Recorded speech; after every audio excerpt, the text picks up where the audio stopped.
Aujourd'hui, nous allons découvrir l'une des matières les plus nobles et mystérieuses de l'histoire de l'humanité, la soie. Cette fibre extraordinaire qui a révolutionné le commerce mondial, créé des empires et garde encore aujourd'hui tous ses secrets. Mais savez-vous vraiment d'où vient la soie? Comment un petit ver peut-il créer le tissu le plus précieux au monde? Et pourquoi cette production est-elle restée secrète pendant des millénaires?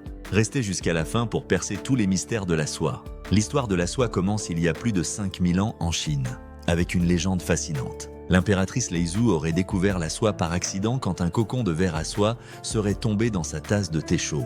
En voyant les fils se dérouler, elle aurait eu l'idée géniale de les tisser. Mais la réalité est encore plus impressionnante. Les Chinois ont développé une véritable science autour de l'élevage des vers à soie, appelée sériciculture. Ils ont domestiqué le bombix du mûrier, ce petit papillon dont la chenille produit le cocon de soie le plus fin au monde. Pendant près de 3000 ans, la Chine a gardé jalousement le secret de la production de soie. Révéler les techniques était puni de mort. Cette soie était si précieuse qu'elle servait même de monnaie d'échange et a donné naissance à la célèbre route de la soie, cette voie commerciale légendaire qui reliait l'Orient à l'Occident. Maintenant, plongeons dans le processus fascinant de création de la soie.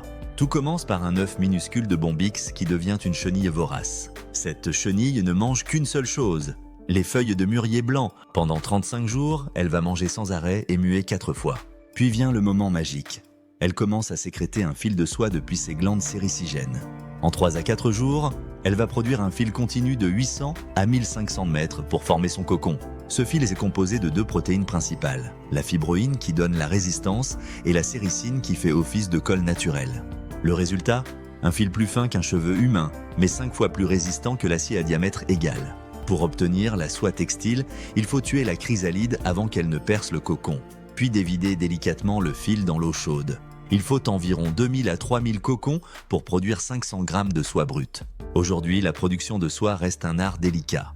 La Chine produit encore 80% de la soie mondiale. Mais d'autres pays comme l'Inde, le Brésil et la Thaïlande ont développé leurs propres techniques. Il existe différents types de soie selon l'espèce de ver. La soie de mûrier, la plus fine, la soie toussa sauvage plus rugueuse, ou encore la soie d'araignée, expérimentée aujourd'hui pour ses propriétés exceptionnelles. Les propriétés de la soie sont uniques. Elle régule la température corporelle, absorbe l'humidité, est naturellement antibactérienne et hypoallergénique.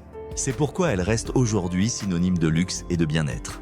La soie moderne se décline en multiples usages, haute couture, lingerie, foulard, mais aussi applications médicales avec les fils de suture résorbables, et même dans l'industrie spatiale. Malgré les fibres synthétiques, la soie naturelle reste irremplaçable. Les grands couturiers comme Hermès, Chanel ou Louis Vuitton continuent de s'approvisionner chez les meilleurs producteurs traditionnels. Mais la soie innove aussi. Des chercheurs travaillent sur la soie d'araignée synthétique, plus résistante que le Kevlar, et sur des soies colorées naturellement grâce à l'alimentation modifiée des vers à soie. Voilà, de la légende chinoise au laboratoire moderne, la soie continue de nous fasciner. Ce petit ver à soie qui ne vit que pour manger et tisser son cocon nous offre l'une des fibres les plus extraordinaires de la nature. Une matière qui a façonné l'histoire, créé des routes commerciales et qui reste aujourd'hui symbole d'élégance et de raffinement. La prochaine fois que vous toucherez de la soie, vous saurez quel miracle de la nature vous avez entre les mains. Si cette vidéo vous a plu, likez et abonnez-vous. Et dites-moi en commentaire, saviez-vous qu'il fallait 3000 cocons pour faire 500 grammes de soie? À bientôt pour une nouvelle découverte.